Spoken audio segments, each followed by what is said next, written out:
Presentamos Política de Transporte, un espacio para analizar y aportar soluciones a la problemática del tránsito y el transporte de la República Dominicana. Análisis, entrevistas, reportajes. En el aire, Política de Transporte. Le damos la bienvenida a un espacio que trata de dar respuesta a su interrogante. Le damos la bienvenida a su programa Política y Transporte. Santo. Buen día, ingeniero, ¿cómo se siente? Bien, bien, mucha agua la semana, ¿eh? Mucha agua, así es. Santo, estuvimos visualizando en esta semana, hay dos puntos importantes, como es el punto del dengue y de la misma tormenta o ciclón que ahora mismo nos está azotando. Hay un programa que tiene la Secretaría de Salud Pública, la Secretaría de Salud, sobre el dengue. Sí. Y al mismo tiempo también creo que esta cantidad de agua que cae, ¿conviene para arrastrar, para limpiar o conviene para acumular? Bueno, hay que ver desde la perspectiva que uno observa la problemática del agua, las lluvias, cuando caen en una ciudad y en un país con situaciones de, vamos a decir, de hidrantes, con algunas dificultades para ello, pues obviamente que nos puede traer un beneficio, pero de igual manera arrastra algunas secuelas. En el caso del dengue, las lluvias son prácticamente un caldo de cultivo, ya que el mosquito transmisor del dengue es un mosquito que se reproduce en aguas limpias, es el mosquito Aedes aegypti, y como tal, entonces, pues se convierte en un detonante, en un elemento negativo, y ahí están los resultados. En este momento tenemos a nuestra población infantil impactada por la situación del dengue y los hospitales están repletos de niños. Salud Pública tiene un operativo fuerte. Correcto. En conjunto con los ayuntamientos, en conjunto con una serie de instituciones, sí, que están dando luz a que esa epidemia, mejor dicho, esa cantidad de mosquitos que se crea, sí, baje. Yo creo que sí, hay que tener un buen trabajo de Salud Pública. Hay una serie de programas y de mecanismos que se están accionando para evitar los cúmulos de agua, que es donde el mosquito normalmente se reproduce, de aguas limpias. Eso es muy bueno que la población observe esa parte. ¿Y la tormenta? ¿Ya terminó el sábado?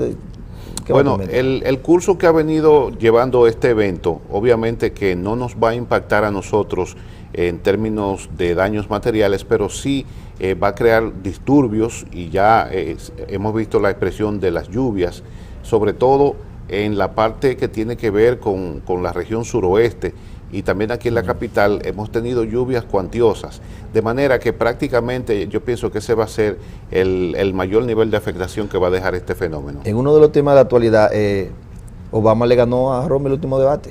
Bueno, se recuperó definitivamente el presidente Barack Obama, dominó el debate, los temas que se trataron fueron temas que él prácticamente lo tenía el dominio, sin ninguna duda. Los últimos temas, cuando se habló de política internacional, sí, el presidente Obama como cayó en su agua, como dicen. Sí, sí, le fue una especie de píchamelo suave. Sí, ahí Romney se vio muy forzado, el candidato Romney.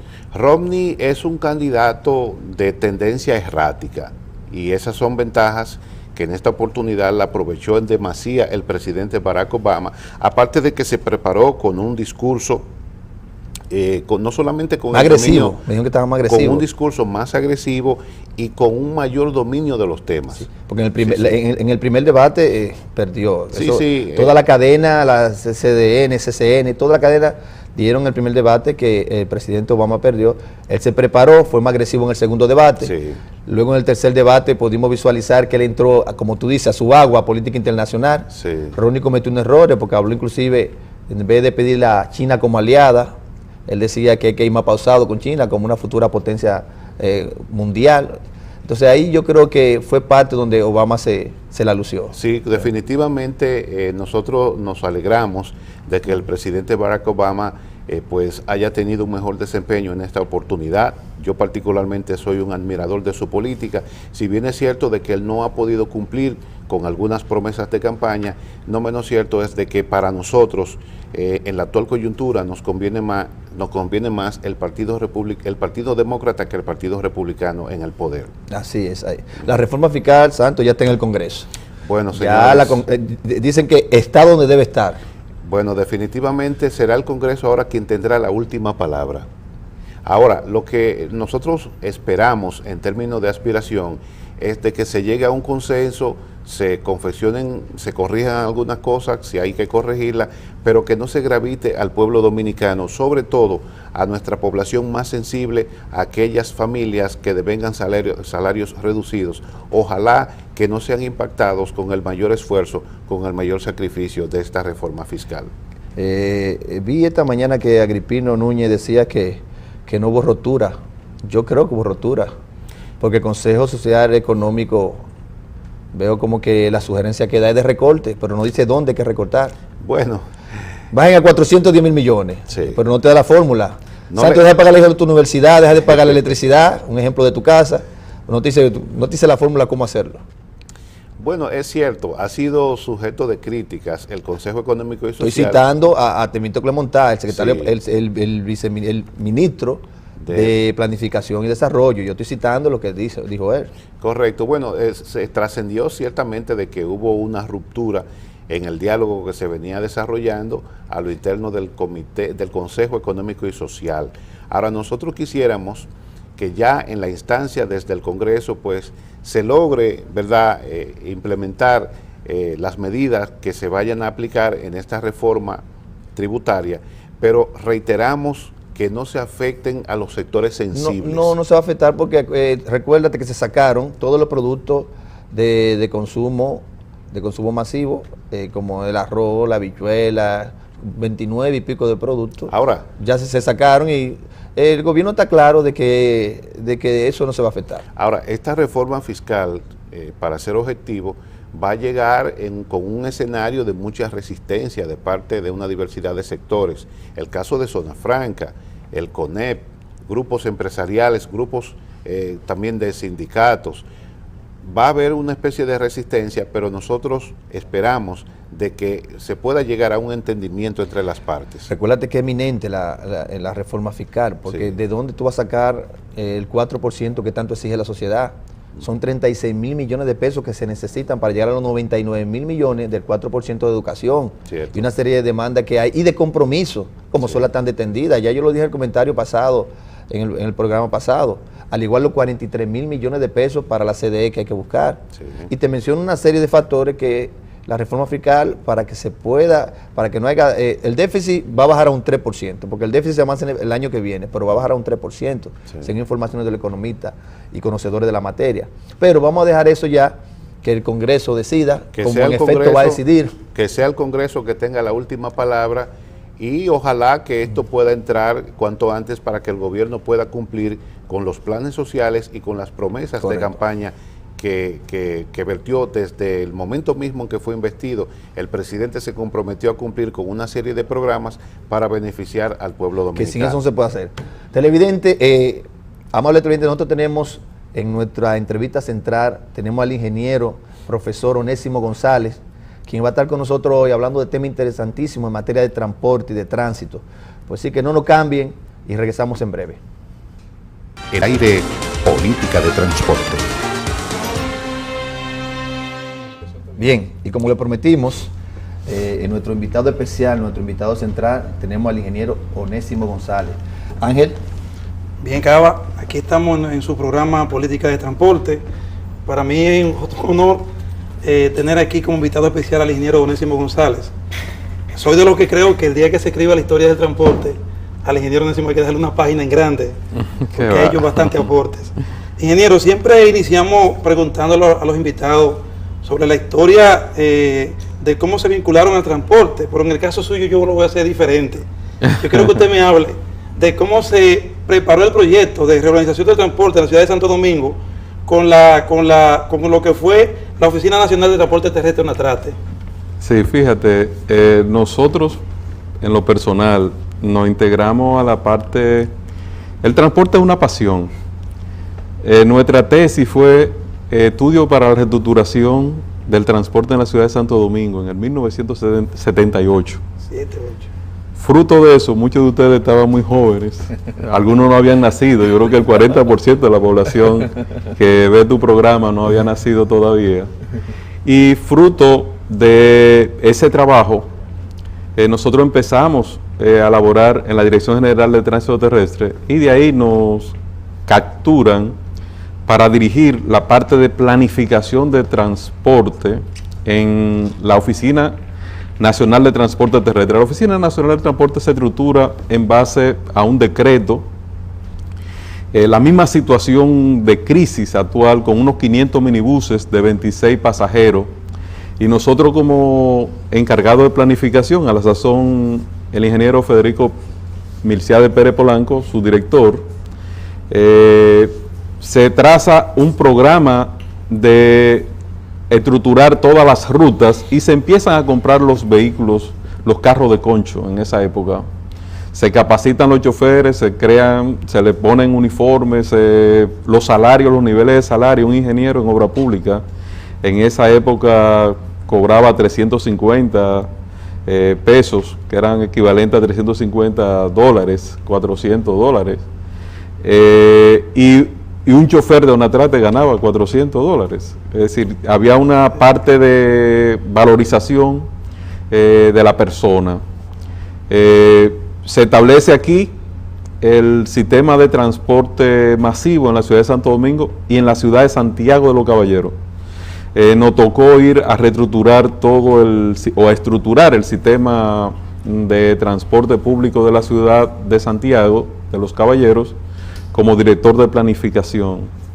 Ya después nosotros salimos a hacer especialidad porque consideramos, venían muchos técnicos extranjeros y prácticamente uno decía, bueno, pero si ya nosotros hicimos el trabajo y tú veías a estas personas que venían a analizar y a estudiar los éxitos que había tenido la Onatrate de esa época. Lo que ustedes hicieron. Sí, entonces nosotros decidimos, dije, no, yo voy, y salimos a la ciudad de Caracas, a la Universidad Central de Venezuela, a hacer una maestría en planificación de transporte. Luego de ahí, no vinimos a Onatrate, vinimos designados como director general de tránsito terrestre. No obstante, nunca nos desligamos de la parte de transporte. Eso fue en el 82-86. 82-86. Para el 84 trajimos a uno de los padres del urbanismo en el mundo, el doctor Kurt Leibrand, un planificador alemán extraordinario, y logramos el primer plan director de tránsito y transporte para la ciudad de Santo Domingo. La gente recuerda aquella de doblar a la derecha en rojo, los carriles reversibles del puente Duarte, los operativos salvavidas. ¿Eso fue en qué año? En el 82-86. Ok. Luego nosotros en el 86 fundamos junto con otros socios Transporte y Vialidad Transvialsa, que es nuestra empresa hasta el día de hoy, en lo cual somos socios fundadores. Y prácticamente retirado nos llama el servicio a la parte para dirigir la Autoridad Metropolitana del Transporte, el presidente Hipólito Mejía, en el 2002. Luego, cuando se crea la Oficina para el Reordenamiento del Transporte, nos llama el ingeniero de Andino Peña. Yo le digo, los conocimientos de transporte no son míos, no son personales, los conocimientos, las cosas, mis experiencias y las cosas que yo pueda aportar y el sueño que yo tengo por ver un sistema de transporte organizado, integrado, como lo he vivido en otras ciudades en América y en el mundo, pertenecen al país. Ese es mi gran sueño. Como tú conoces muy bien, Ángel, de planificación de transporte no se vive. Nosotros vivimos de otra actividad dentro del sector privado. Gracias a Dios, como profesional hemos sido exitosos y esta parte, estos conocimientos que uno ha acumulado durante tantos años y la vida nos ha permitido actualizarnos a nivel de Brasil, a nivel de Guatemala o a China o a los países que hemos viajado. Siempre hemos estado innovando y aprendiendo sobre los sistemas más modernos que están actualmente en el mundo. Ingeniero, pero yo quiero ahí mismo, manteniendo la historia, ¿cuál fue la razón de la involución del transporte en la ciudad de Santo Domingo ya en el periodo de la desaparición de Onatrate y el surgimiento de la ONSA? Para que la gente se empape de esa situación. Realmente hacia la década del 70, esto es una parte histórica, 70, 80, había una conceptualización de lo que es el Estado y un servicio como el sistema, una empresa de transporte debía ser estatal. Esa era la idea de todo el mundo. Sin embargo, ese fue un gran error. Ya hoy en día, un servicio tan importante como el transporte público no está en mano estatal. El Estado es un gran director y traza la política de planificación, trazado de ruta, establecimiento de tarifa, los incentivos, la focalización de los incentivos, pero no se involucra en la parte de operación de transporte público. ONATRATE no necesitó el cambio de un partido en el gobierno, es decir, ONATRATE fue un éxito en el gobierno de don Antonio Guzmán y colapsó en el gobierno del presidente Salvador Jorge Blanco. Es decir, don Antonio tenía un concepto de la importancia que tiene el servicio de transporte público y se mantuvo muy bien. Sin embargo, en el gobierno del desaparecido doctor Salvador Jorge Blanco, la empresa ONATRATE colapsó. ¿Qué pasa? La gente tiene que movilizarse todos los días. Es decir, de que tú te levantas, la actividad más importante que tú piensas es cómo yo voy a llegar a mi trabajo. Y esa es la parte que quizá nosotros tenemos que enfocar. Y la gente llega como en cualquier modo y medio de transporte. Antes no existía motoconcho. Entonces volvió a fortalecerse el carro de concho, el carro público. Llegaron después con Balaguer, llegaron las banderitas, la gente, las guaguas amarillas, en fin, llegaron una serie de modos de transporte no adecuados, no un sistema estructurado como está ocurriendo en todos los países de América y del mundo. Entonces, el sistema de transporte, ONATRATE tenía el control del transporte interurbano y del transporte urbano en Santo Domingo y Santiago. Con la desaparición de ONATRATE lo que hay una involución, es decir, cada presidente, cuando llega el presidente Joaquín Balaguer, crea la oficina técnica de transporte terrestre, la OTTT, después se crea y se fue fraccionando a través de decretos. Realmente esta fragmentación, y don Antonio saca el transporte urbano del ayuntamiento, era potestad del ayuntamiento, y la gente recuerda que los vehículos estaban los carros de concho estaban en mejores condiciones, se pasaban revistas, había un control de ese sistema, y al pasar a ONATRATE y crearse todas estas entidades por decreto, sin un soporte y un mantenimiento económico, pues lo que ha habido ha sido una involución. Decir que nosotros tenemos hoy en Santo Domingo y en Santiago un sistema de transporte. Nosotros hace menos de una semana conversábamos con los colegiados en el Colegio Dominicano de Ingenieros y Arquitectos. Estuve presente en ese evento. Sí, y bueno. nosotros llamábamos el sistema de transporte realidad o ficción. Es decir, en ninguna parte del mundo tú encuentras un carro de concho, tú no encuentras un motoconcho. El 85% aproximadamente de las personas que se movilizan todos los días en el llamado Gran Santo Domingo se movilizan en vehículos de baja capacidad con una edad superior a 25 años. Eso es un crimen, eso es un bombardeo en materia ambiental, en materia de seguridad pública, en lo que le cuesta al usuario. Es decir, hay dos costos. Nosotros fijamos en que una persona, usuario del transporte público que necesita usar 3 y hasta 4 transbordos para llegar desde su casa a su lugar de trabajo, tiene que disponer hasta un 40% de sus ingresos. Pero igualmente ocurre para la clase media. Este es el único país en el mundo en que los empleados que están ahora mismo en este canal, para mantener su empleo tienen que tener un carrito. Y tú sabes lo que cuesta mantener un vehículo. Nosotros para venir a tu programa tenemos que venir, o venimos en nuestro auto o no llegamos aquí sencillamente. Entonces, esa es una necesidad que en ningún país organizado existe.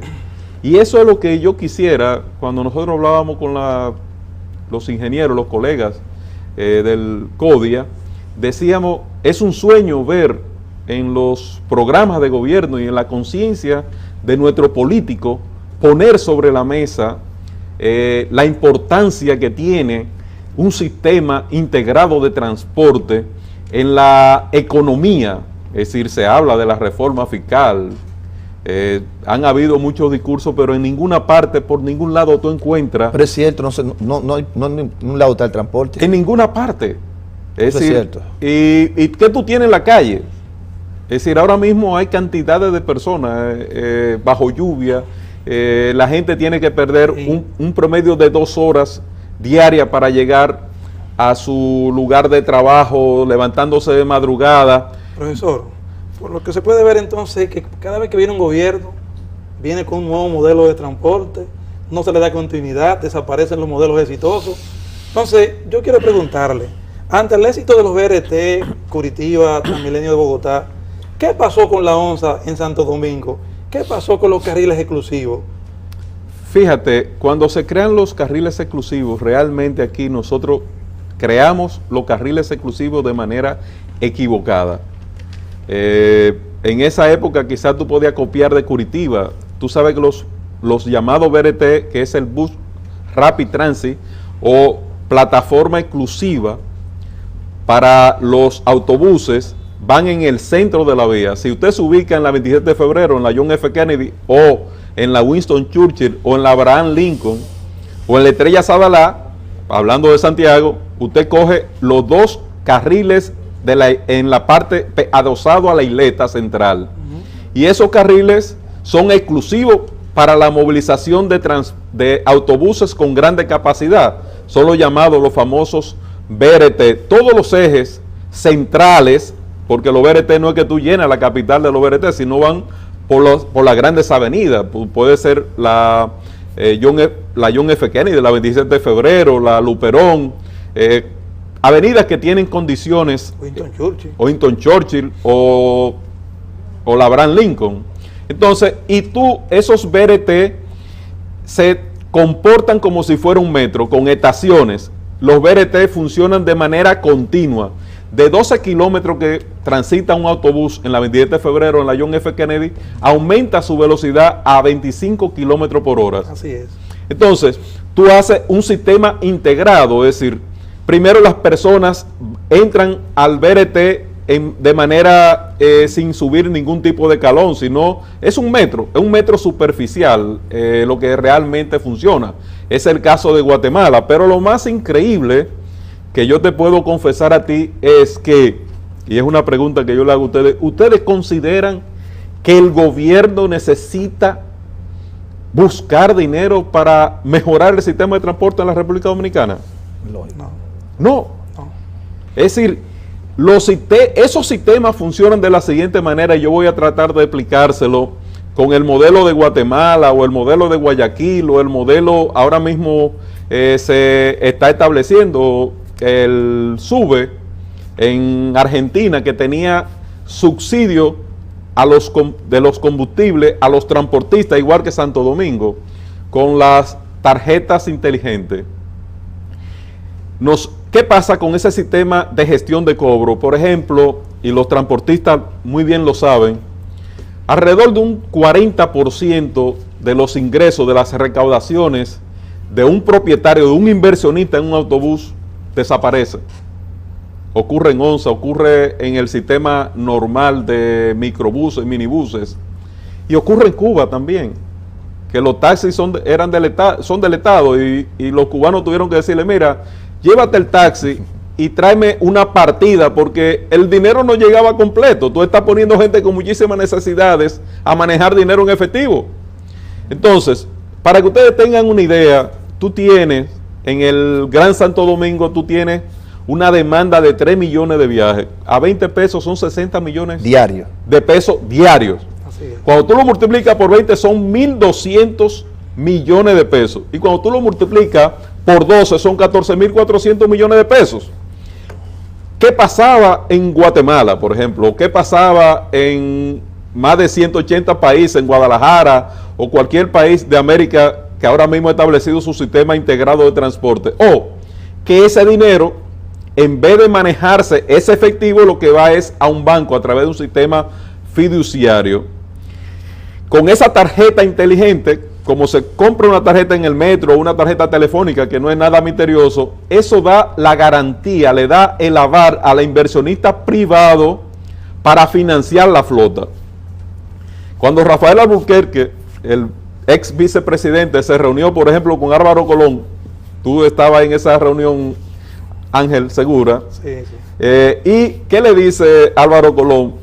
Pero la estructuración del sistema de Guatemala, de este sistema que tú estás asombrado, que funciona también con el transurbano, con el transmetro, un sistema de transporte colectivo, donde Guatemala tenía un sistema súper peor que el de nosotros, y hoy es un ejemplo en América. Ese sistema lo estructuró un dominicano. Y si tú que vas la próxima semana a un seminario internacional financiado por el Banco Mundial a Buenos Aires, Ángel Segura, tú puedes preguntar allá si no hay un dominicano detrás de ese sistema integrado de transporte. El sector privado puede financiar con una tarjeta inteligente y un sistema fiduciario el financiamiento de la flota totalmente nueva. Quiero decirle que en el caso de Guatemala se le financió a los transportistas 3.150 autobuses totalmente nuevos, sin el gobierno tener que poner un centavo. Ahora, la regla de oro es que ni el chofer ni el cobrador le ponen las manos al dinero. Ese sistema de gestión de cobro de los pasajes va directamente, tú recargas tu tarjeta y ese dinero va al banco. Cada 3 días cae a la cuenta de la empresa o de los autobuses, porque cada vez que tú validas o pasas la tarjeta por un validador, hay un GPS que transmite que a la hora 10 de la mañana el autobús ficha 25, el chofer, conducido por el chofer Miguel Jiménez, el operador, en la avenida 27 de febrero, se produjo una transacción de un pasaje de 20 pesos. Eso es automático, eso es, y matemáticamente eso está cuadrado. El banco cobra, en ese sistema fiduciario, el banco cobra una comisión y se prioriza el pago de ese financiamiento. Es decir, el gobierno no pone un centavo. Qué bien, excelente. Ahora, excelente. Hay otra cosa. ¿Qué está haciendo el gobierno ahora mismo? Nuestro gobierno. El gobierno aporta unos 60 millones aproximadamente en subsidio.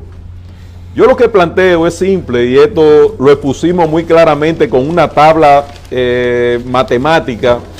Yo lo que planteo es simple. Yo le digo, mira, esos 60 millones de pesos dividido en lo que llamamos el famoso bono gas, que son 14 millones de dólares, perdón, y 36 millones de dólares, que es el subsidio a los combustibles, que se queman, desaparecen por arte de magia y se establecen negocios con esos combustibles. Yo lo que planteo es lo siguiente, presidente, cojamos esos 60 millones que se están aportando ahora mismo de subsidio y hagamos un plan de compra de esa chatarra. Nosotros no tenemos, en Santo Domingo no hay sistema de transporte público de pasajeros. Eso es una vergüenza. Hay cosas y hay casos que no se denuncian y a mí me duele el alma porque he tenido el alma, me salió el sureño. San Juan. Me duele el alma porque he tenido que llorar, compadre. He tenido familiares que lo han asaltado en los carros públicos, a niñas que la han violado saliendo de nuestras universidades. Hay control de eso.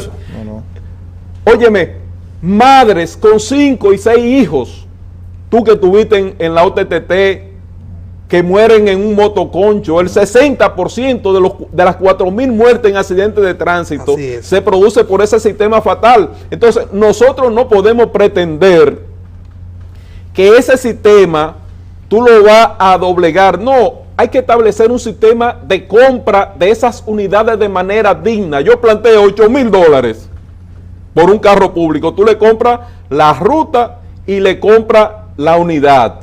Ahora, ¿qué tú vas a hacer con esa mano de obra, con esos choferes?